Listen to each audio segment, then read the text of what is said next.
자, 오늘 주와 같은 신이 있나이까라는 제목을 가지고 같이 말씀을 나눠봤으면 좋겠습니다. 여러분, 성경에 나오는 그 선지자들의 이름이 있는데 이 선지자들의 이름에는 그 사람을 통해서 하나님이 세상에 전달하시고자 하는 하나님의 메시지가 함축되어져 있는 경우가 아주 많이 있습니다. 오늘 우리가 살펴봤던 미가 선지자도 바로 그런 사람 중에 하나인데요. 이 미가 선지자의 이름에는 주와 같은 신이 있나이까 이런 뜻이 담겨져 있습니다. 이것은 하나님을 외면하고 당대의 시대 정신을 추종했던 이스라엘을 향한 하나님의 부르심이었고 그들에게 전달하고자 하는 하나님의 마음이었어요. 자, 그럼 미가가 살았던 시대적 배경은 어땠는가? 미가가 살았을 때에 세계는 아수르라고 하는 나라가 지배하고 있었습니다. 그러니까 세계사에서 아시리아라고도 불리는 이 고대의 제국은 제패의 방식이 매우 잔혹하고 잔인했던 것으로 알려져 있습니다. 그리고 그 잔악함과 잔인함으로 세상을 공포에 떨게 하면서 그들을 지배했는데, 특히 그들은 정복한 나라의 백성을 아주 끔찍하게 고문하고 죽이는 것을 자랑하면서 폭력과 공포로 사람들을 이제 고개를 들지 못하게 하는 그런 악한 백성이었습니다. 한편 강력함과 이 잔인함을 무기로 주변국을 하나하나 정복해 나가던 아수르는 그 굴복된 나라들에게 아주 많은 조공을 요구하기도 했는데, 이스라엘 또한 이로 인해 많은 피해가 있었습니다. 경제적으로 매우 공공해진 것은 물론이고 매번 아수르의 협박에 시달리다 보니까 사람들의 마음 가운데 불안과 스트레스가 점점 심해졌던 거죠.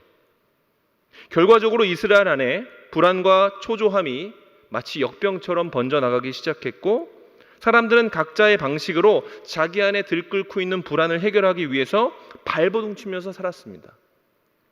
근데 문제는 뭐냐면 이 발버둥 가운데, 수많은 노력 가운데 바로 하나님이 배제되어 있었다는 것이죠.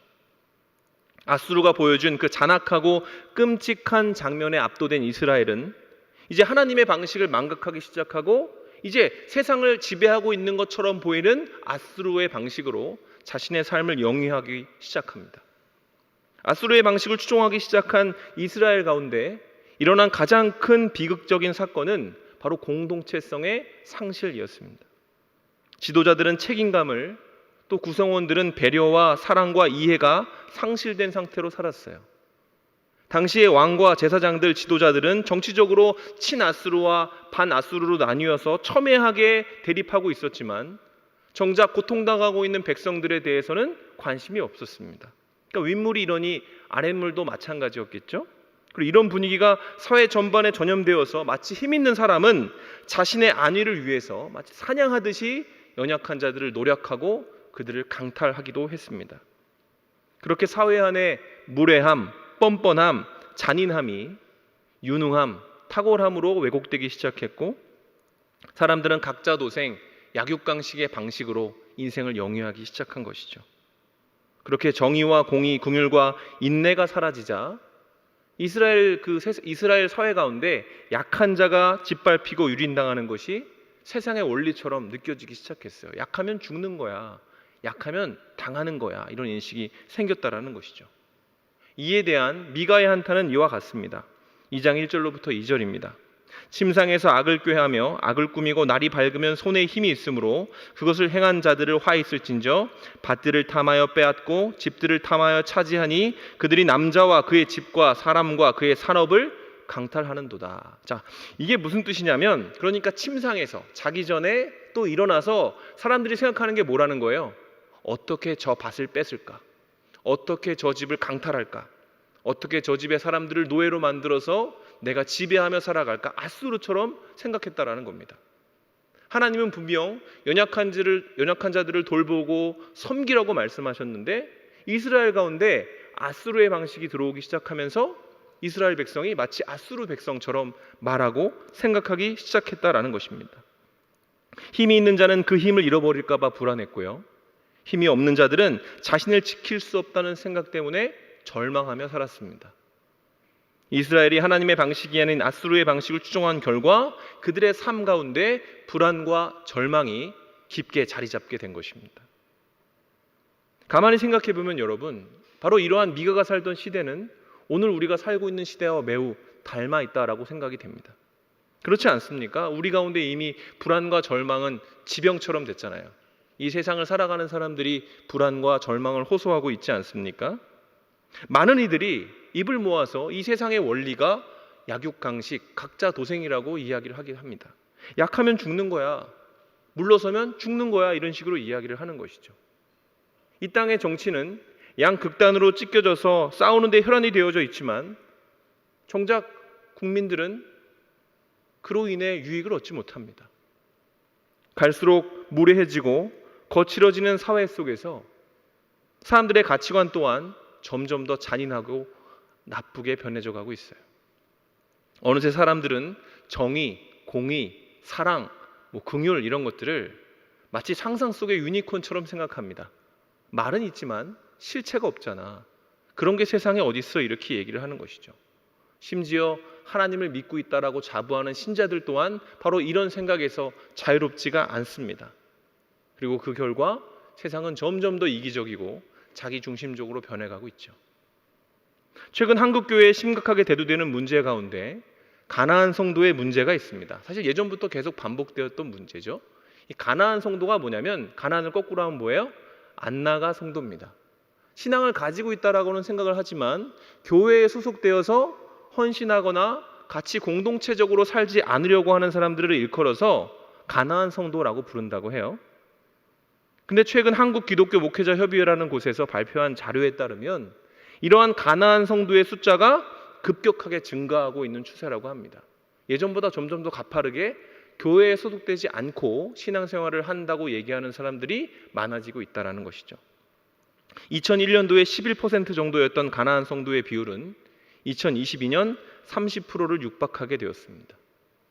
그런데 이 폭발적인 증가보다 더 심각한 문제는 그들이 교회를 떠나는 문제를 보면 더욱더 확연하게 드러납니다. 그러니까 2001년도에 왜 가나안 성도가 되었습니까? 이렇게 물어보면 1위가 뭐였냐면 25%로 게을러서요 였습니다. 내가 게을러서 가나안 성도가 됐습니다.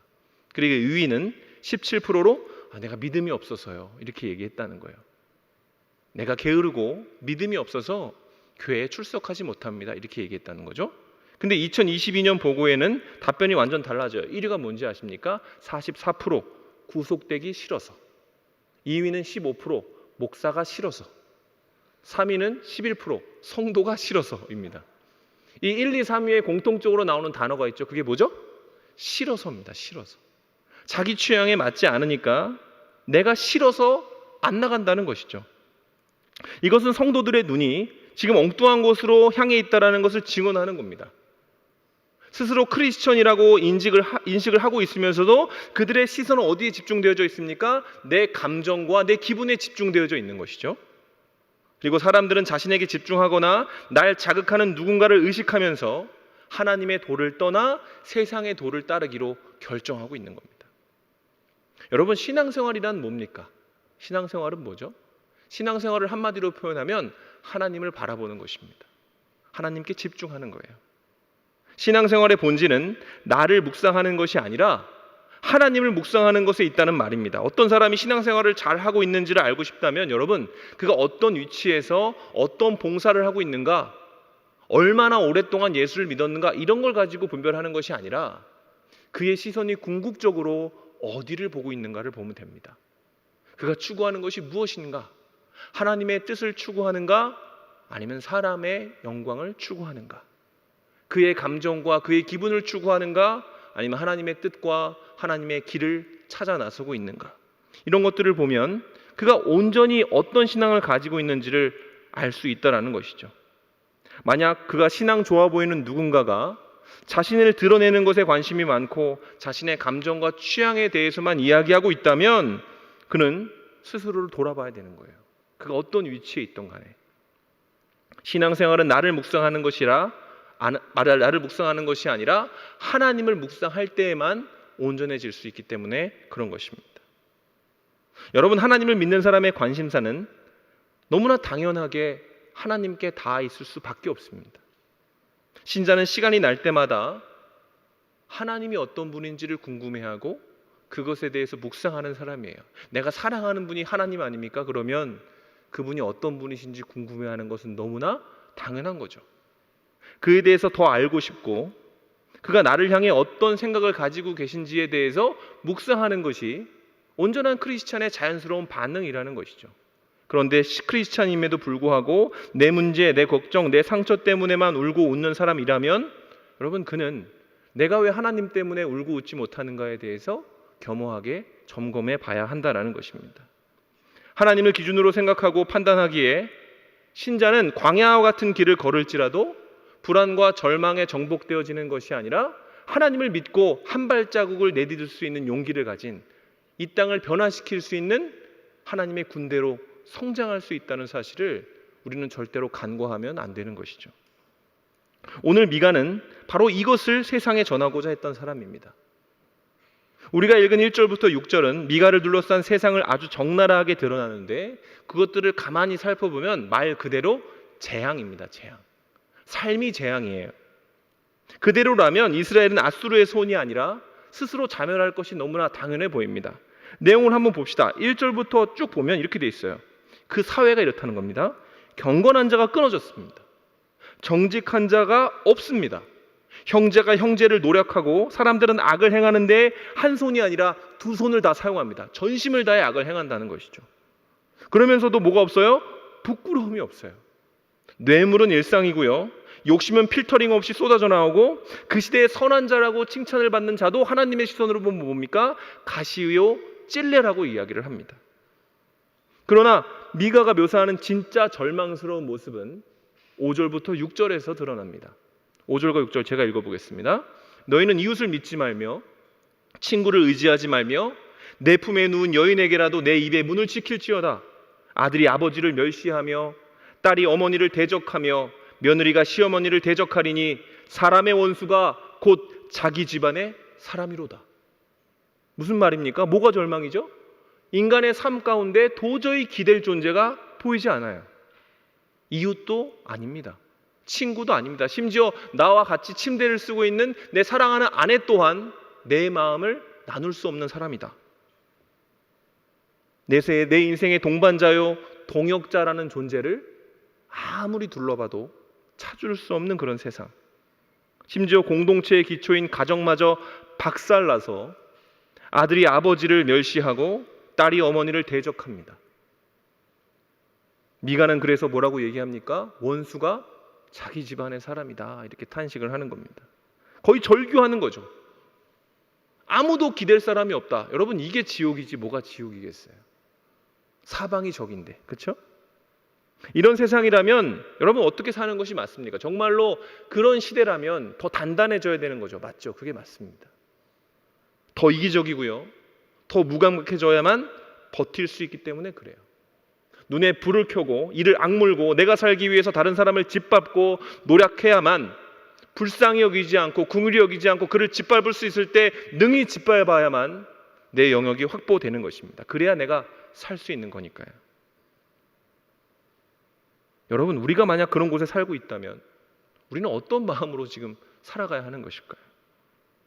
언젠가 신문 기사에서 사람들이 힘들 때 찾는 것이 무언가라는 그 질문에 대한 결과 보고를 본 적이 있습니다.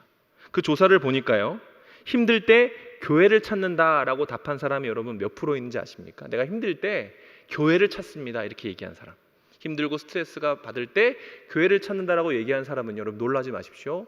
0.5%였습니다. 0.5%. 안 놀래시네요. 저는 이 기사를 보면서 눈을 의심했어요. 여러분, 우리나라의 크리스찬이 최소 20%거든요. 근데 그 20% 가운데 하나님을 찾는 사람이 불과, 내가 힘들고 스트레스 받고 어려울 때 0.5%라는 거는 여러분 이게 말이 안 되는 거거든요. 그죠? 말이 안 되는 거거든요.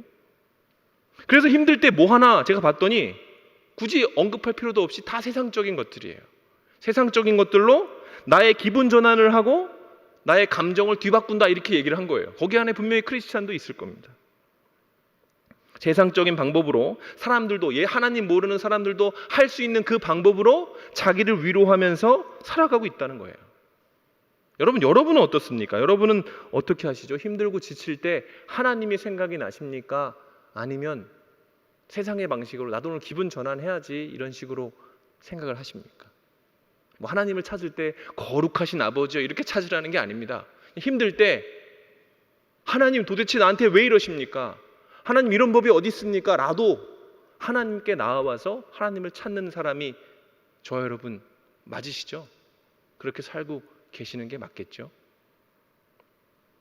우리의 신앙생활은 어쩌면 종교생활처럼 매우 의무적인 것, 의지적으로 변질된 것은 아닌지 한번 생각해 봐야 됩니다. 내가 힘들고 어려울 때 하나님을 찾는 것 자체도 너무 스트레스야. 예배 나오는 것도 스트레스고 어떻게 살아야 된다고 얘기 듣는 것도 짜증나, 이런 생각이 든다면 여러분, 그것은 신앙생활이라기보다 종교생활에 가까운 것이죠. 여러분, 신자라면 만약 그가 하나님을 바로 알고 있다면 여러분, 막막할 때, 답답할 때 무엇보다 하나님이 떠오를 수 있어야 됩니다. 그분이 하나님 영광 받으세요 이런 게 아니라 그냥 하나님이 떠오르는 거죠. 왜? 하나님이 나를 이런 곳에 보내셨고 이런 환경을 만들어내셨고 분명히 내게 그 상황 가운데 기대하는 바가 있다고 믿으니까요. 신자는 그런 믿음을 가진 사람이니까요. 그런데 차마 눈뜨고 볼 수 없는 광경이 내 앞에 펼쳐질 때 실망하고 회의하고 자리를 털고 일어나는 것이 아니라 하나님을 떠올리고 그에게 매달릴 수 있어야 신자가 될 수 있는 것입니다. 그냥 똑같이 세상 사람들처럼 살면 안 되는 거죠. 그래서 미가는 1절부터 6절까지 세상에 대한 온갖 어려운 문제들에 대해서 직시하고 한탄하면서도 절규한 후에 뭐라고 얘기하는지 보세요. 우리 7절을 같이 한번 읽어보겠습니다. 자, 시작.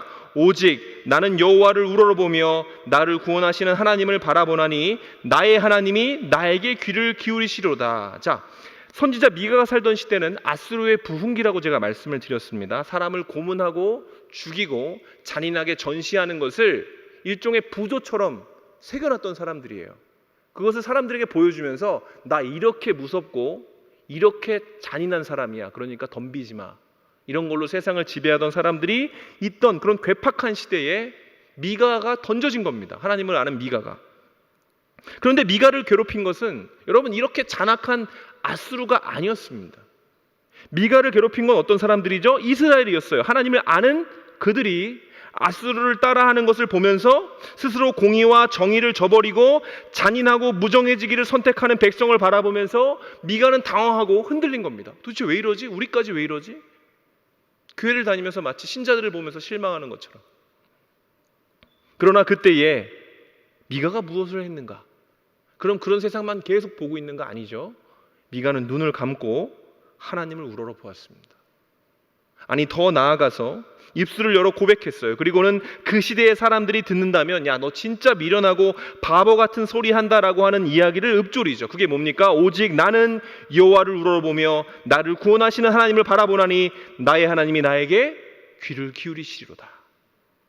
그리고 그 기도를 통해 미가 안에서 새로운 일이 일어납니다. 그 일이 뭡니까? 8절부터 9절입니다. 우리 같이 한번 읽어보겠습니다. 시작. 나의 대적이여 나로 말미암아 기뻐하지 말지어다. 나는 엎드러질지라도 일어날 것이요 어두운 데 앉을지라도 여호와께서 나의 빛이 되실 것이미로다. 내가 여호와께 범죄하였으니 그의 진노를 당하려니와 마침내 주께서 나를 위하여 논쟁하시고 심판하시며 주께서 나를 인도하사 광명에 이르게 하시리니 내가 그의 공의를 보리로다. 아멘. 아멘. 미가는 스스로의 의심을 부인하지 않았어요. 그러니까 내가 이런 거를 보고 있고 내 마음속에 절망이 있다라는 사실을 외면하지 않았습니다. 그러나 미가는 믿었어요. 뭘 믿었습니까? 여호와께서 나의 빛이 되실 것이미로시다. 주께서 나를 위하여 논쟁하시고 나를 인도하여 광명에 이르게 하시며 그의 공의를 내게 보게 하실 것이다. 이걸 믿은 거예요. 내가 나를 보고 내 눈으로 보면 소망이 없지만 하나님이 내게 소망을 허락해 주실 것이다라고 믿었다라는 것이죠. 당시 미가가 이렇게 얘기했을 때 여러분 사람들이 어떻게 반응했을까요? 맞아, 미가의 말이 맞지, 우리도 하나님을 우러러보자 그랬을까요? 그랬으면 좋겠지만 이후 이스라엘의 역사를 보면 그렇지는 않았던 것 같아요. 세상은 변하지 않았습니다. 아수르는 더 강대해졌고 사람들은 점점 더 잔인해져 갔어요. 그럼 뭐가 변했냐? 이런 미가의 고백이 의미가 없는가? 그렇지 않아요. 바뀐 것이 있습니다. 그것이 뭐냐면 미가의 마음이 바뀌었어요. 상황을 해석하는 미가의 시선이 달라졌습니다. 그가 세상을 볼 때 절망했던 그 미가가 하나님을 우러러보기 시작하자 위로가 임한 것이죠. 세상 속에 멸종된 공의와 정의를 찾으라 피로해진 그 눈을 감고 모든 문제의 답이 되시는 하나님을 간절히 구하니까 뭐가 생겨나요? 위로와 소망이 생겨난 거예요. 미가의 하나님은 어떤 하나님이죠? 시시때때로 넘어지고 절규하는 자신을 비웃지 아니하시는 하나님이에요. 원수와 다릅니다. 어둠을 집어삼킬 빛이시고 마침내는 미가의 편에 서셔서 그를 위해 논쟁해 주시고 그를 광명으로 인도하실 하나님입니다. 가족보다, 아내보다, 친구보다 더 친밀하고 완전한 하나님이 그와 함께 그 메마른 광야와 같은 그 세상을 함께 하실 것이라는 생각이 미가의 마음 가운데 자리를 잡았다라는 겁니다. 여러분, 하나님은 이 패역한 시대를 살아가는 우리 가운데에도 우리가 미가처럼 하기를 원하신다. 이것이 하나님의 뜻이에요. 우리는 좋지 않은 시대에 던져졌지 않습니까? 우리가 사는 시대도 각자 도생, 약육강식이 원리 아닙니까? 근데 하나님이 우리에게 원하시는 것은 그렇게 사는 것이 아니라 하나님의 방식대로 정의와 공의를 베풀며 사는 것입니다. 그래서 하나님은 우리에게 이렇게 약속하셨습니다. 너는 내게 부르짖으라. 내가 내게 응답하겠고 내가 알지 못하는 크고 은밀한 일들을 내게 보이리라. 아멘. 살다 보면 막막하고 답답하고 소망이 보이지 않을 때 있죠. 신자라도 그럴 때 분명히 있습니다. 그때 신자가 가지고 있는 유일한 해답이 뭐가 되어야 됩니까? 하나님이 되어야 되는 거예요. 하나님. 세상의 방식을 따라 잠시 기분 전환을 하면서 내가 가지고 있는 절망과 회한을 잊어버리기 위해 노력하는 것이 아니라 믿음의 주요 온전케 하시는 하나님께 매달릴 수 있는 사람이 바로 신자라는 것이죠. 그리고 그런 신자는 미가와 같이 고백할 수 있게 되는 거예요. 그 고백의 내용이 무엇입니까? 누가 우리를 그리스도의 사랑에서 끊으리요? 환난이나 곤고나 박해나 기근이나 적신이나 위험이나 칼이랴. 기록된 바 우리가 종일토록 죽임을 당하며 도살당할 양같이 여김을 받는다 함과 같으니라. 그러나 이 모든 일에 우리를 사랑하시는 이로 말미암아 우리가 넉넉히 이기느니라.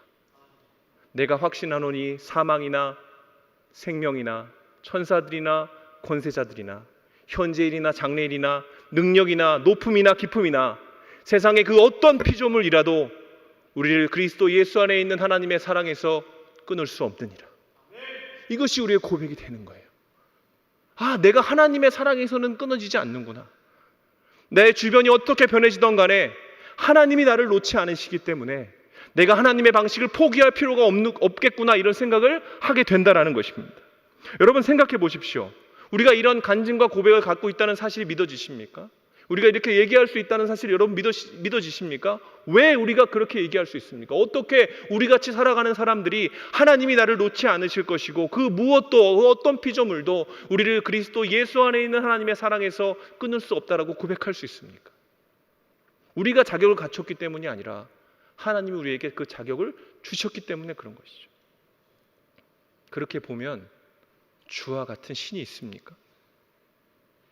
우리와 영원토록 상대해 주시고 우리의 실패한 장소, 우리의 연약함에도 불구하고 우리를 사랑한다라고 얘기하시고 네가 내 목숨값이라고 이야기를 하고 우리가 넘어지고 포기하려고 할 때마다 하나님은 그 소망과 기대를 저버리지 않으신다라고 우리에게 얘기하시는데 우리를 이토록 믿어주시고 이토록 우리에게 기대해 주시는 분이 하나님 말고 또 있습니까?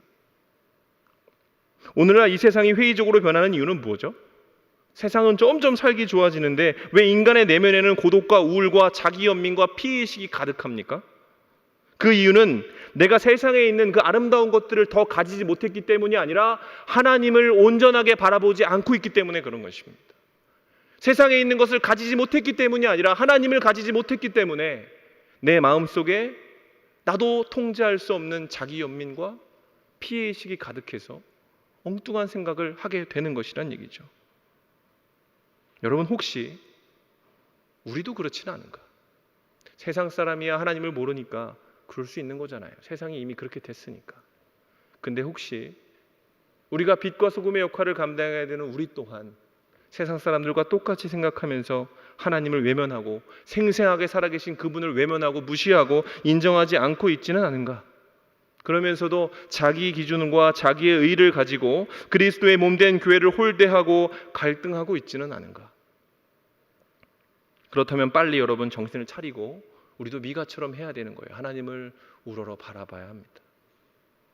멀쩡하게 살아계신 하나님을 죽었다라고 단정하고 그가 힘이 없다라고 얘기하면서 영겁의 회의에 빠져 익사하고 싶지 않다면, 여러분, 우리는 미가처럼 고개를 돌려 내 안에 분명하게 역사하시고 여전히 살아계신 하나님께 나의 고민과 갈등과 절망을 올려드릴 수 있어야 되는 것이죠. 그리고 우리가 미가처럼 하게 될 때, 하나님을 우러러보게 될 때, 하나님은 미가처럼 내 목소리에 답하실 것입니다. 나의 위로자가 되어주실 것이고 나로 하여금 용기 있게 세상을 향해 선포할 수 있게 해주실 것이라는 얘기예요. 오늘 미가의 예언 가운데 너무나 중요한 부분이 있어서 이거 한 가지만 더 나누겠습니다. 우리 18절과 20절을 같이 한번 읽어보겠습니다. 자, 시작. 주와 같은 신이 어디 있나이까? 주께서는 죄악과 그 기업에 남은 자의 허물을 사유하시며 이내를 기뻐하심으로 진노를 오래 품지 아니하시나이다. 다시 우리를 불쌍히 여기셔서 우리의 죄악을 발로 밟으시고 우리의 모든 죄를 깊은 바다에 던지시리이다. 주께서 옛적에 우리 조상에게 맹세하신 대로 야곱에게 성실을 베푸시며 아브라함에게 인애를 더하시리이다. 여러분, 이것은 미가의 마지막 결론입니다. 미가의 마지막 예언이고 미가가 세상을 향해 선포했던 마지막 음성입니다.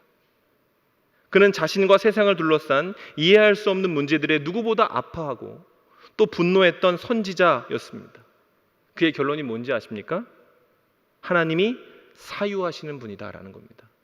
여기서 사유하신다라는 것은 히브리어로 나사라고 하는데 원뜻을 보면 들어 옮긴다라는 의미를 가지고 있습니다. 들어서 옮긴다. 그러니까 업어서 장소를 옮겨준다, 이런 의미를 가지고 있어요. 이것이 하나님이 우리의 소망이 되어주시는 방법이에요. 미가가 발견한.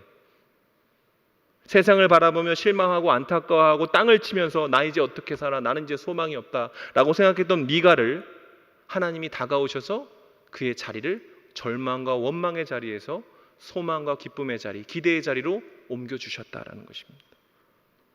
세상의 풍경에 압도되어 있는 그 마음을 옮겨 하나님은 미가에게 세상이 아니라 너를 바라보라고 말씀하셨습니다.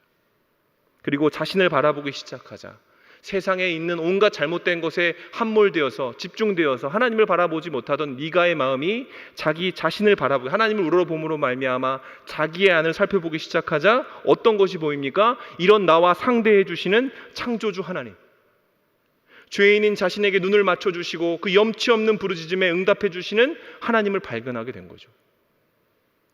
그렇게 자신이 절망과 회의의 자리에서 은혜와 긍휼의 자리로 옮겨진 것을 발견한 미가는 그 절망과 회의가 소망과 기대로 바뀌어졌다는 것을 발견하고 메시지가 변해버리는 겁니다.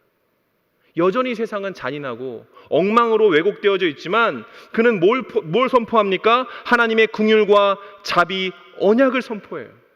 주께서 옛적에 우리 조상에게 맹세하신 대로 야곱에게 성실을 베푸시며 아브라함에게 인내를 더하시리이다. 이게 미가의 결론이에요. 야곱, 그 엉망진창으로 살았던 야곱이지만 하나님은 그에게 성실하셨고 아브라함, 그 믿음의 분량이 현저히 부족했던 그 아브라함에게도 인애를 더하셔서 그를 믿음의 조상으로 삼으셨던 하나님을 기대하자, 이렇게 얘기한 겁니다. 미가는 하나님의 은혜로 낙심하고 절망하는 자리에서 하나님을 자랑하는 자리로 나사된 겁니다. 옮겨진 것입니다. 말씀을 마무리하겠습니다. 여러분, 이렇게 미가가 발견한 하나님은요, 사실 우리의 하나님입니다. 그렇죠? 우리와 상관없는 미가의 하나님이 아니라 나의 하나님이에요. 우리의 하나님입니다. 미가가 경험한 그 나사의 은혜는 여러분 우리에게도 일어날 수 있는 것이에요. 아니, 결과적으로 이야기를 하면 이미 일어났습니다. 무엇이 우리의 진홍과 같이 붉은 죄를 희게 만들었습니까?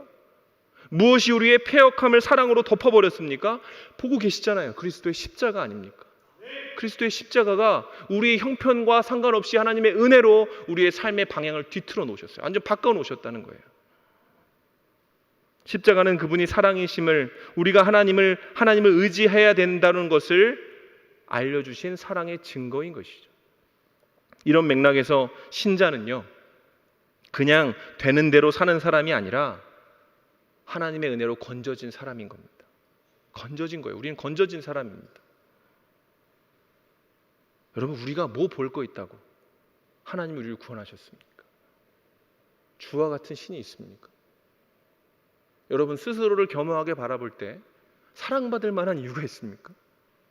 누가 나를 위해 목숨을 바쳐서 모든 것을 감당하겠다고 얘기해야 될 이유가 있습니까? 하나님은 그렇게 하신 거예요. 주와 같은 신은 없습니다. 그래서 성경에 나와 있는 우리를 위해 십자가에 달려 돌아가시고 부활하시고 우리에게 모든 것을 허락하시기로 작정하셨던 그 하나님은 오직 한 분 예수 그리스도이신 거예요. 우리를 거룩한 공회로 부르시고 우리가 감히 감당할 수 없는 성도라는 이름표를 붙여주시고 우리의 소망이 되어주시기를 포기하지 않으시는 그 성실과 인내를 지금도 보여주시고 계신 예수 그리스도, 그분이 우리의 하나님이고 무엇도 대체할 수 없는 우리 인생의 결론이라는 것입니다. 우리는 그런 하나님을 믿는 사람입니다. 여러분, 우리는 그런 하나님을 믿고 있습니다. 그러니 성도여, 잠시라도 세상을 향한 눈을 감고 하나님을 우러러볼 수 있어야 될 것입니다. 그럴 기회가 있다면 하나님, 내가 정말 하나님을 바라보는 시각을 가지고 주님 앞에 서기를 원합니다라고 고백해야 할 것입니다. 그분이 내 곁에 가까이 계신다는 사실, 내 호소에 귀를 기울여 주실 것이고 나를 위해 변론해 주실 것이고 나를 붙잡아 주실 것이라는 것을 믿을 때, 여러분, 그는 전심으로 주님을 찾게 되고 그로 말미암아 주님을 만나게 될 거예요. 그게 예언입니다. 여러분, 우리 예수 그리스도께서 말씀하신 바와 같이 누구든지 주를 찾는 자는 그의 자녀가 되는 영광을 얻게 될 것입니다. 여러분, 우리가 수련회 가운데, 어쩌면 이 예배 가운데 그런 역사를 다 경험하는 사람이 있을 겁니다. 그리고 이 청년의 시기에 여러분, 세상에게만 집중하지 말고 우리를 구원하신 하나님, 그 십자가의 은혜를 깊이 묵상함으로 말미암아 미가의 하나님이 나의 하나님이 되어서 소모되지 않는 소망을 가지고 꺼지지 않는 기쁨을 가지고 이 인생을 멋지게 살아가는 저 여러분이 되시기를 주님의 이름으로 축원합니다.